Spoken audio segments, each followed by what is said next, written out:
Here we are in the Amida Sutra talking about Anatta Pandika. Let's switch over to a story here. This is an article written by Helmuth Hecker, the great benefactor, Anatta Pandika. Where we left off last time, let's do a quick review. So we talked about the first level of sagehood, which is namely stream entry, 入流, right? 出国, 受华. So according to Buddhism, the first level of sagehood consists in eliminating the first three fetters: self-identity view, skeptical doubt, and attachment to rite and rituals. And then the second level consists in eliminating the next two fetters: sensual desire and ill will. So a total of 5 fetters that a person will have to eliminate in order to get to the second level, which is one's returning, the fruit of one's returning. So they return one more time, and then they will be able to achieve arhatship, alohan, and they will be liberated forever from the cycle of life and death. So as you remember, last time, Kala, the son of Anatta Pandika, Kala was able to attain the first level of sagehood, stream entry, and not, maybe up here. Sorry, right here, Kala. So not only first accountants, but on the subsequent, the second time that his father asked him to go to the Buddha to listen to the Dharma lecture, that's when he was able to realize the truth and became a stream enterer. So for us, we will have to expose ourselves not only 1 time, 2 times, but many, many times to the Dharma in order to realize the truth. In other words, in order for our consciousness to be softened, to be softened and to accept the spiritual way of being, just like iron work, where you heat up the iron rod, and to a point where its rigid molecular structure is transformed. So similarly, our egoistic tendency, 我执, ngã chấp, has to be broken down and transformed before it can change towards Buddhahood. So the egoistic tendency, 我执, ngã chấp, has been petrified by a self-view and ill will. Right? These 2 fetters up here, they've been, our egoistic tendency has become solidified. We become so strong because of this, self-view and the ill will to encompass these 5 fetters here, that it has made it very difficult for us to change. So we will have to go through the process of transformation of the consciousness that we talked about in order to be receptive to the spiritual way of life. So today we will go onto the other end of the spectrum. We talked about sagehood, but today we will go to the other end of the spectrum by looking into the mind of the angry and hostile person. So this is the case of the daughter-in-law of Anatta Pandika. Kala was married to Sutata, and she came from a very proud family. She was very proud of her background, and she was a sister of the famous lady devotee Visakha. But she was very arrogant. But unfortunately, she was not. She was unfulfilled, dissatisfied, and she vented her unhappiness on others. So this is the case that we want to look into: is why does she behave that way?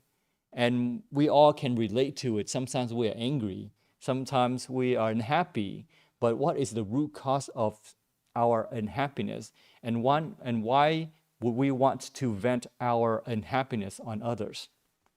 So this is the case that we want to look into in today's discussion. So there are 2 things that I would like to discuss with you from a short description about Sujata, and that is her dissatisfaction, and then the second one is her venting venting of her unhappiness on others. So these are the two cases that I want to go into details. So the first one is her dissatisfaction. We all can relate to this on a milder level, right? We're not hostile to other people, but we are sometimes unhappy, unsatisfied. So things may be going on all right.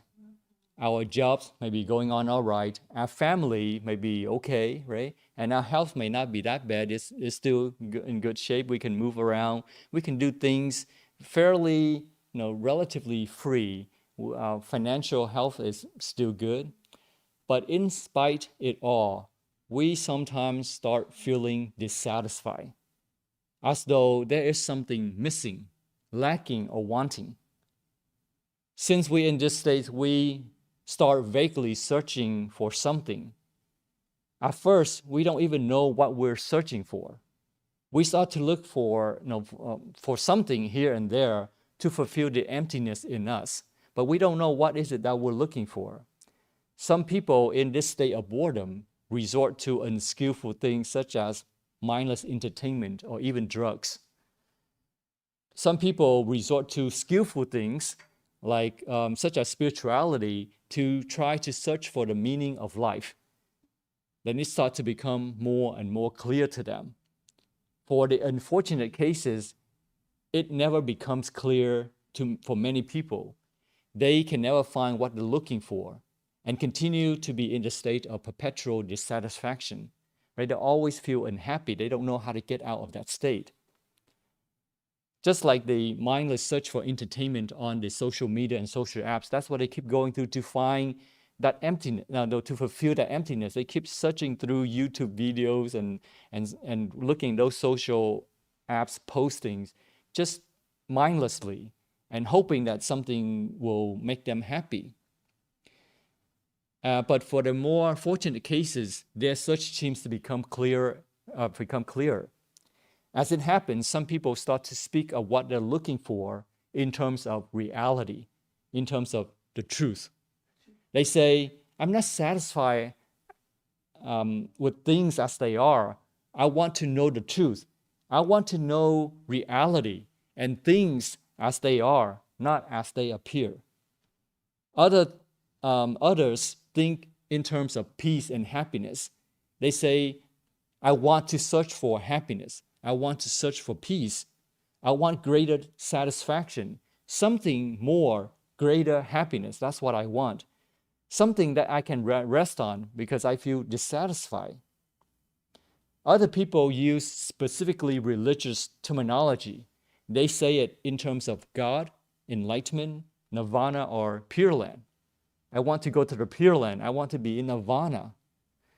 They want to know the experience of Zen, for example, 禅宗, 禅定, 听人, 听道.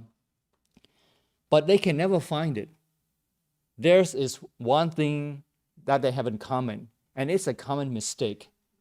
They may use different terms, but they all seem to agree in looking for it and expecting to find it outside themselves.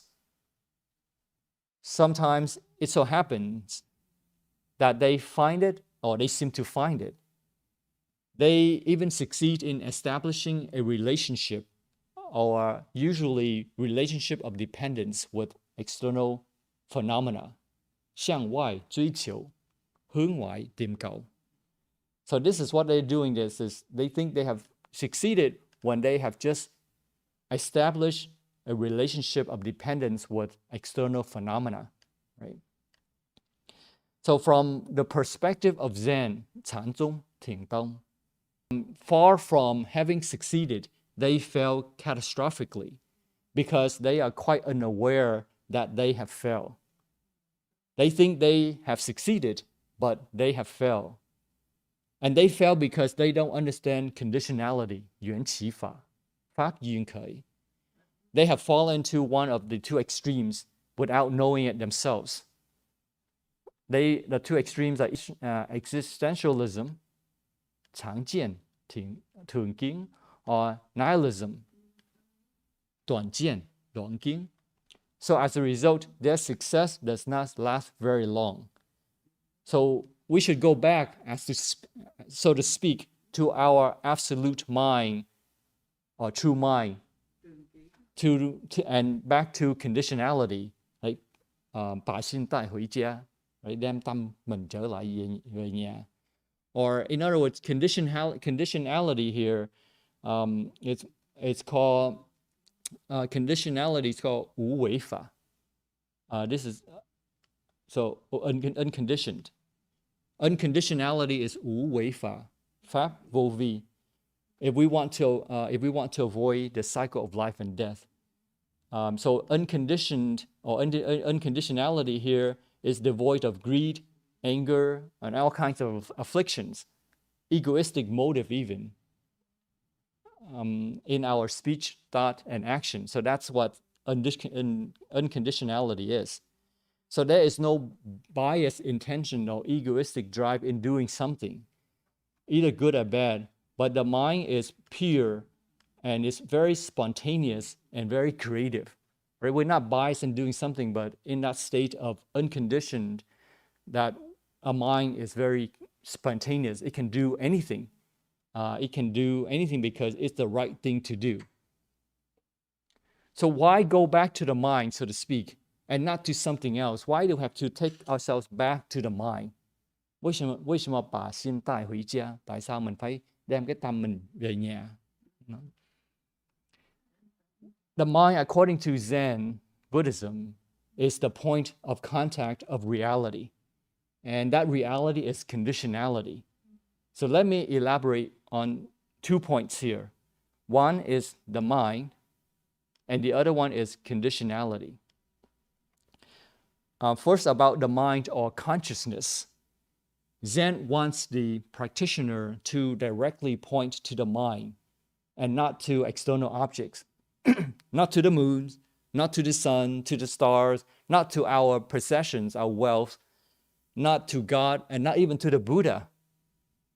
But Zen wants us to bring the mind back to ourselves and not to point outwards, 向外追求, right? hướng ngoại tìm cầu. So there's one extreme Zen saying that if you see Mara, Mo Wang, Ma Vương, then you kill Mara.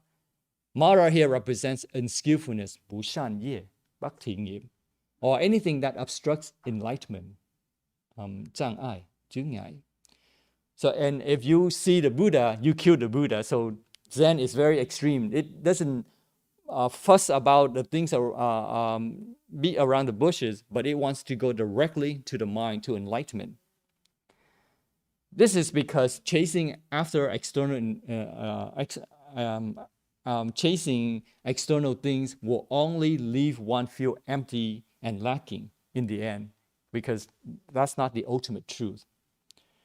Wealth, relations, such as a new car, new house, a new girlfriend or boyfriend, may initially make one feel happy, but after a while, the excitement is gone. And when the excitement is gone, one is left feeling empty and lacking again, right? We may participate in a Dharma assembly, 法会, and it's very fun, it's very exciting, but then after the Dharma assembly, 法会, 法会, is over, then we feel empty again, feel lacking again. We're starting to question, what is the meaning of my cultivation? What is the meaning of life, right? Then what happens is that one may jump to another Dharma assembly, 法会, 法会, to try to renew that excitement, or to find new friends in order to reestablish that excitement. That's why one has to find, and that is why one is motivated to find a relationship of dependence in order to revive their excitement. But this is where, according to Zen, that they have failed, because they have not realized that what they're doing will only lead to future continued failures. And this is not true happiness. Or if when one prays to the Buddha, 拜佛, 来佛, one may feel disappointed because the Buddha statue does not reply to one's prayer, at least on appearance, and one is left with just doubt.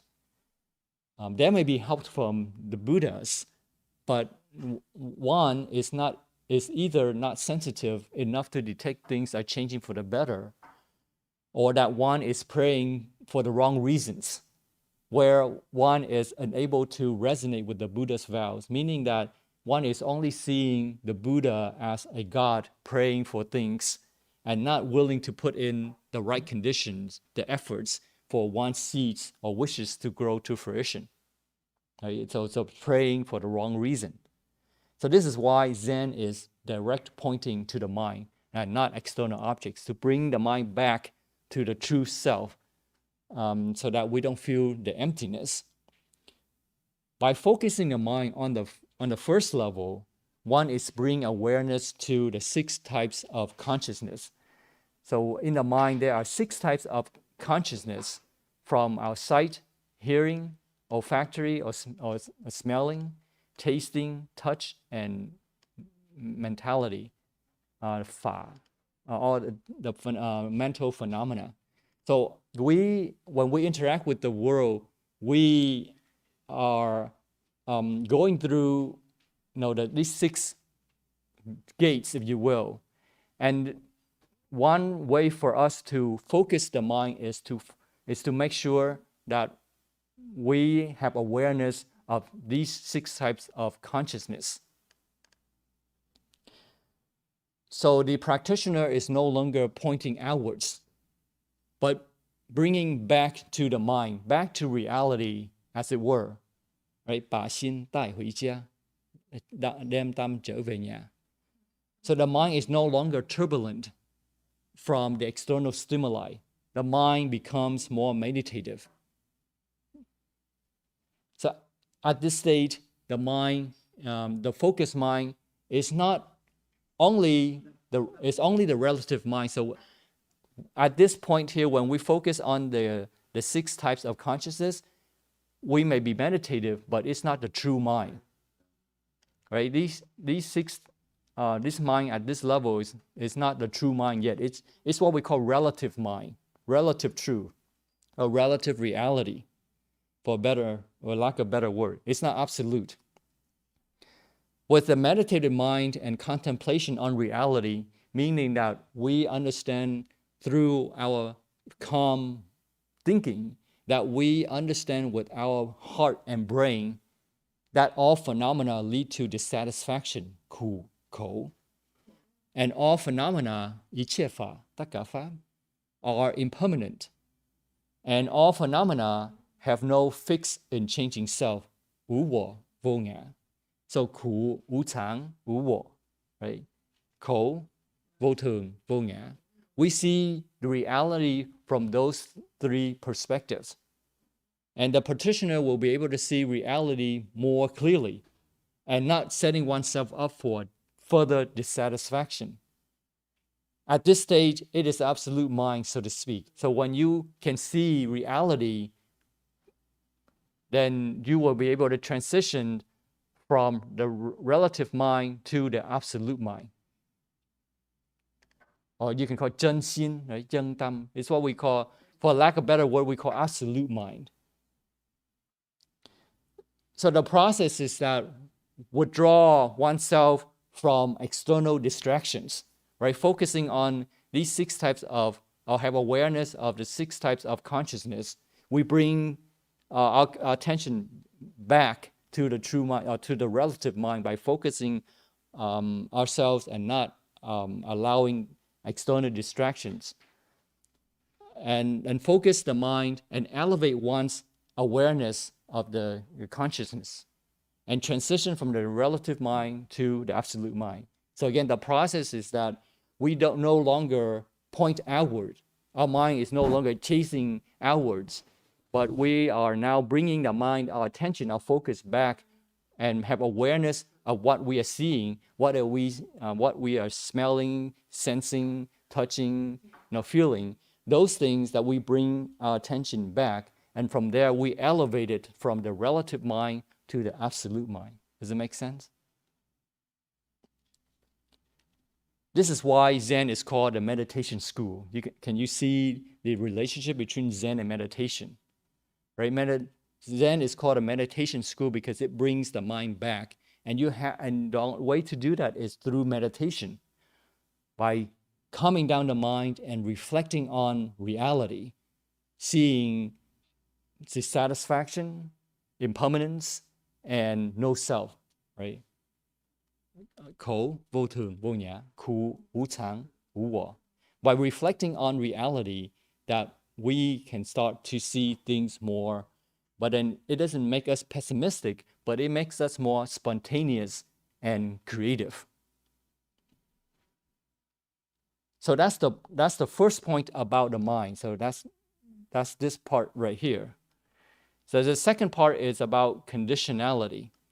Just to clarify, we have used several terms here: unconditioned, and then conditionality, and conditioned existence. They are different. Conditionality here is the general law of conditionality, 缘起法, 法缘起.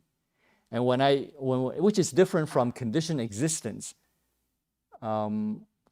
有为法, 法无为. This is the conditioned existence is within the cycle of life and death. It's always subject to the cycle of life and death. It's always subjective to impermanence, and it has no intrinsic nature of its own. 无我, vô ngã. It doesn't have a permanent intrinsic nature that is unchanging. It's always changing.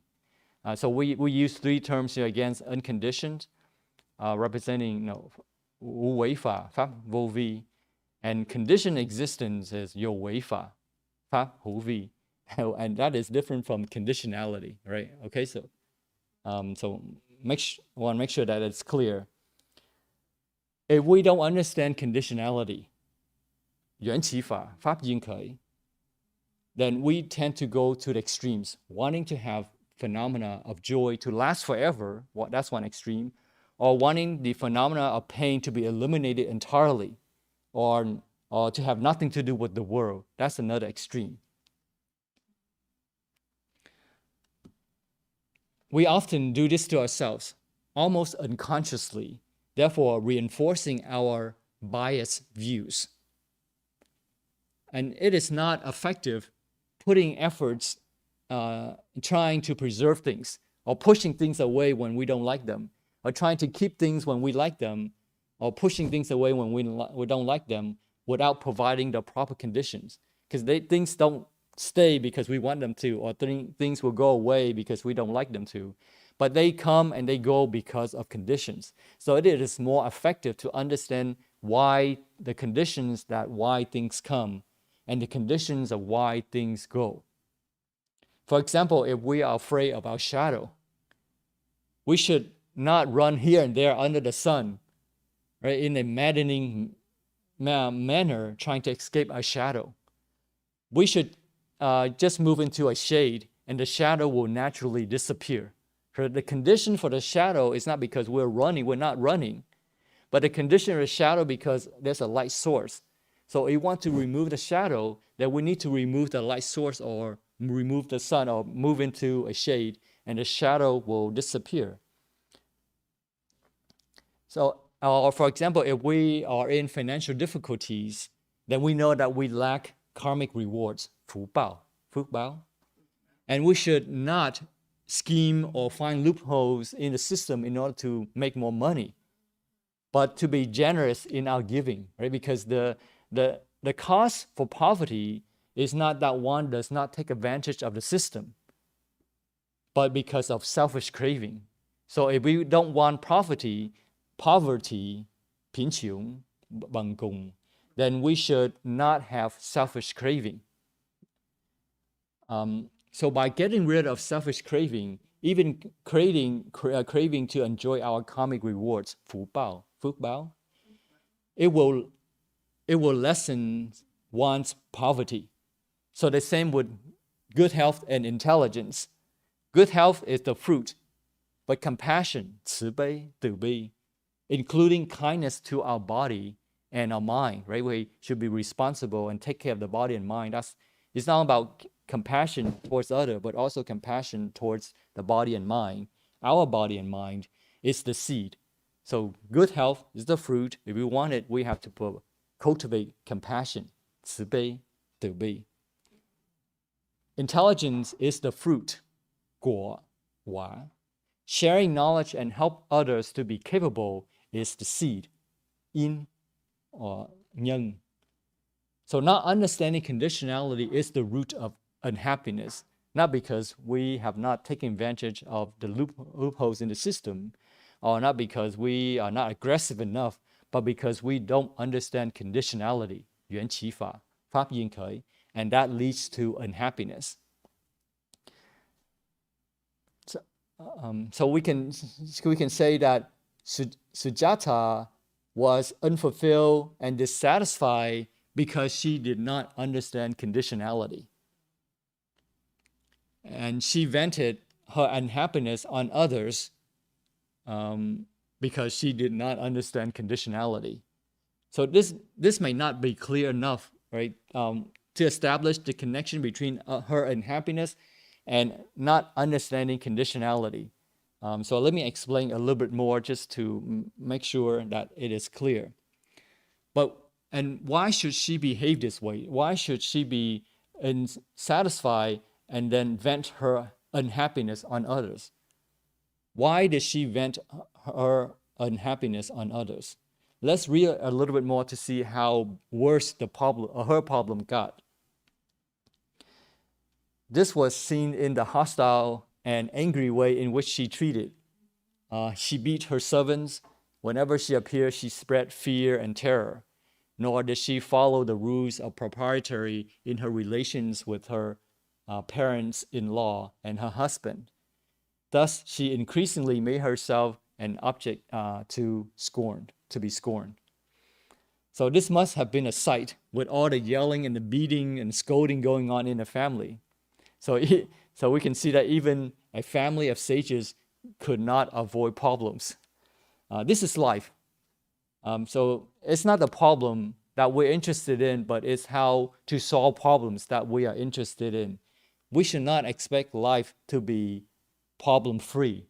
Right? As long as you interact with other human beings, there will always be problem. But that's not interesting. What's interesting is how to solve problems, how to change from difficult problems into difficulties so that we can solve the difficulties. So the daughter-in-law Sujata was hostile and angry towards everyone. Why did she behave that way? And being angry and spreading fear and terror. You may find it this difficult to relate because you don't seem to be the type to spread fear and terror. But I'm sure sometimes we do find ourselves feeling upset and even critical about other people. And let's look into the milder case, milder than Sujata's case, to which we can read. When people are upset and critical towards others, the source is normally from within themselves, and it is projected out onto other people. There's something within ourselves that we repress. There is something inside us that we repress. This is called emotional repression. Such emotional repression distorts reality. And we see in terms of anger and hostility, and we don't see the true reality.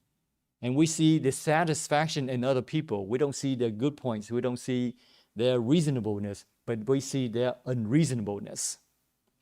We may find other people unpleasant, but other people, their own family may find them generous, right?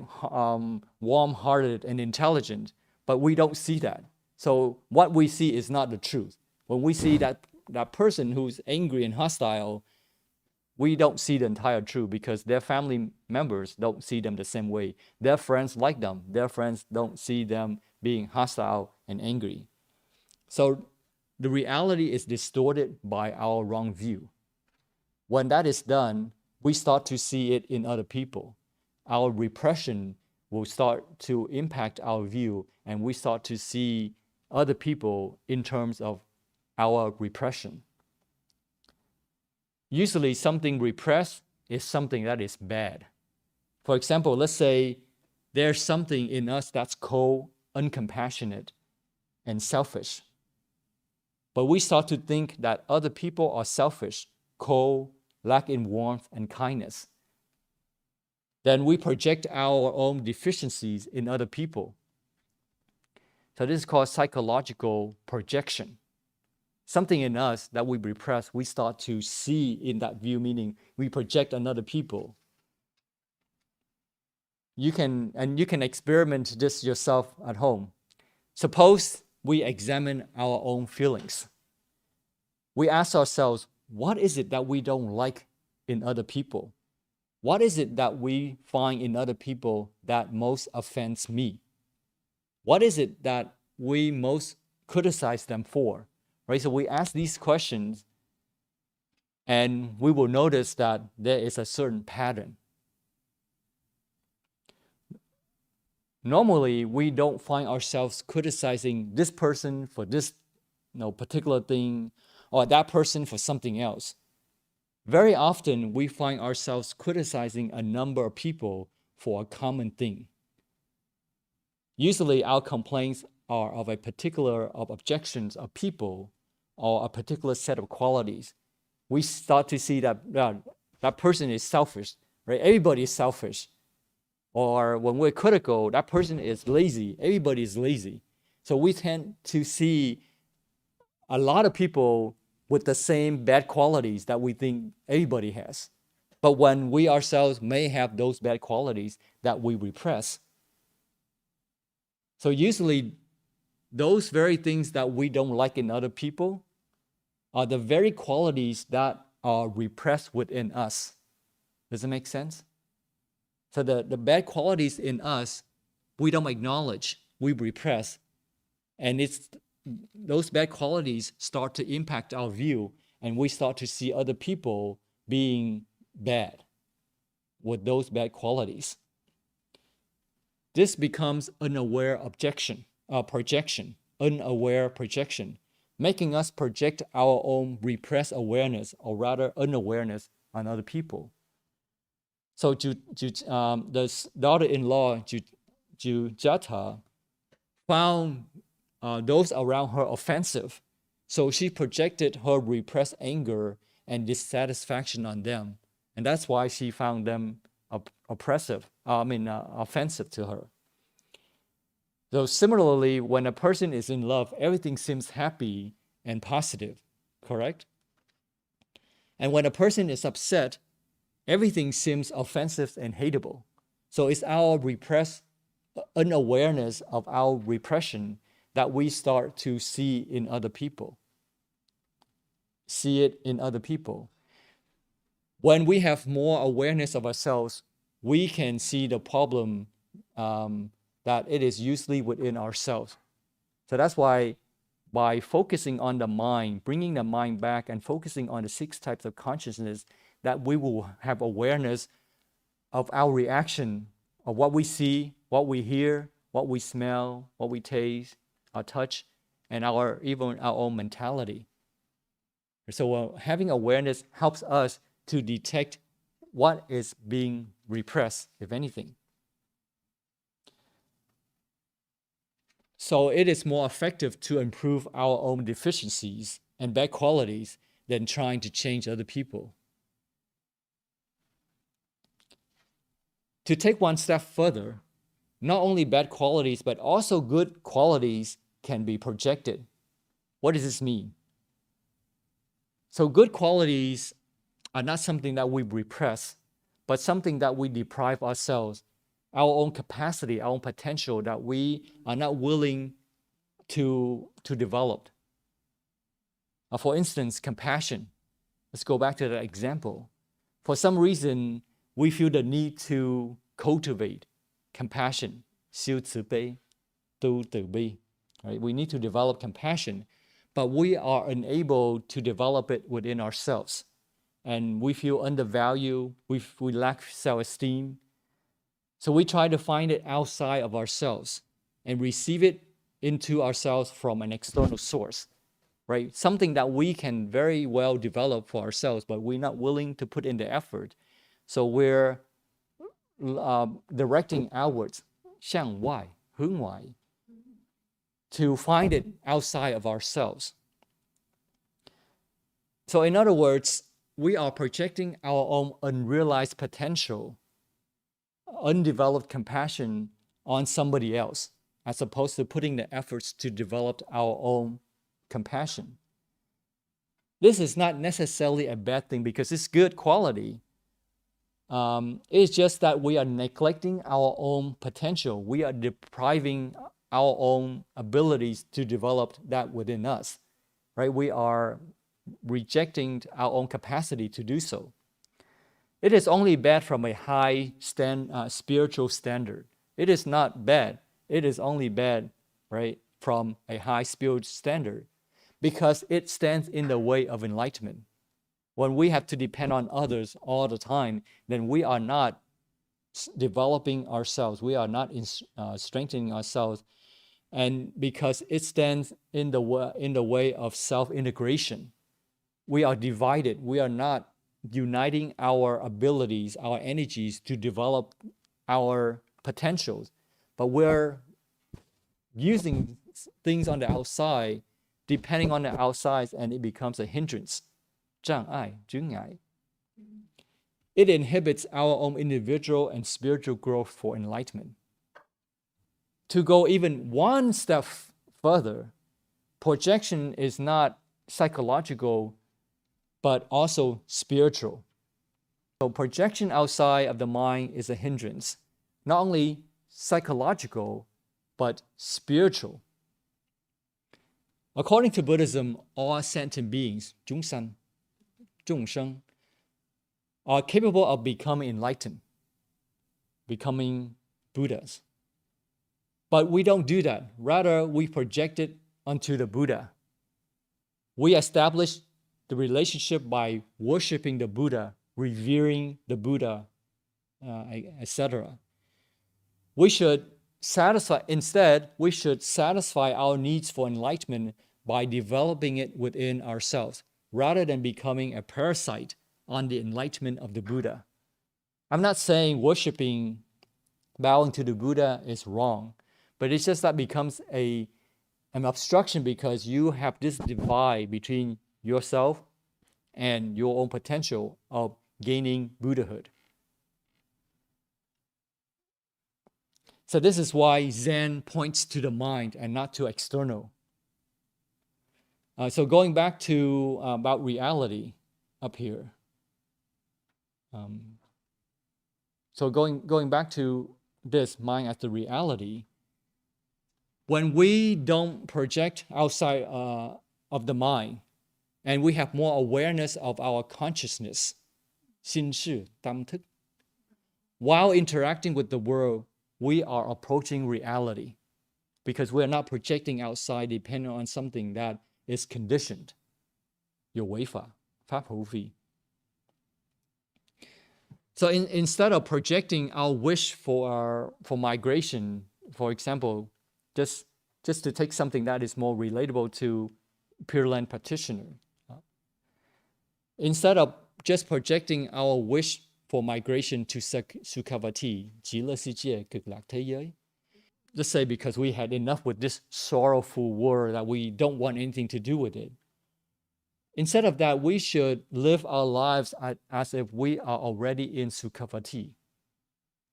This closes the gaps between the world in which we live and Sukhavati, which will help us with the migration to Sukhavati when the time comes at the end of our lives. So in this way, the world of Sukhavati, 极乐世界, 極樂thế giới, will not be so foreign to us. We will be able to recognize it. If we don't live a spiritually joyful life, it will become a hindrance, 障礙, 障礙. Amitabha Buddha wants to help us, but we are not helping ourselves to receive his help. So migration to Sukhavati, 往生极乐世界, 往生極樂thế giới, becomes a hindrance because our lives are not resonating with the bodhisattvas or the environment there.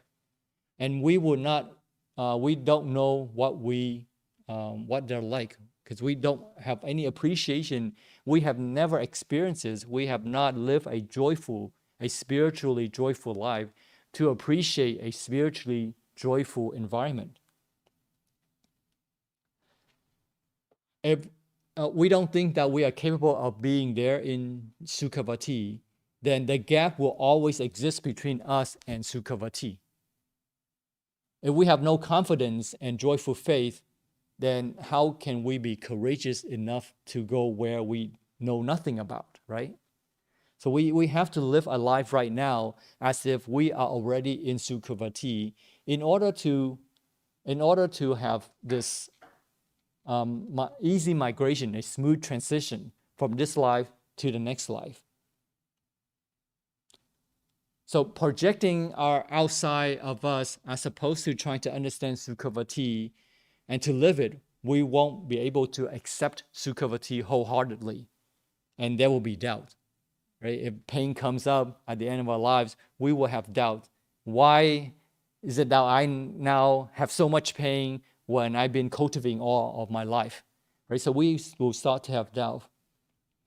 The foundation for migration to Sukhavati is joyful faith, 自心信乐, 即tâm tín nhạo. Without this, all bets are off. There is no way that we will be able to resonate with the environment of the bodhisattvas in Sukhavati.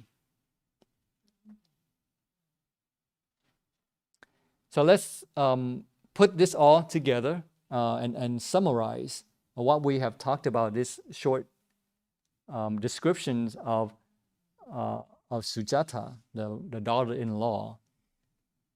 One's unhappiness is due to one not understanding conditionality, 缘起法, which leads to wrong view, 邪见, 打经.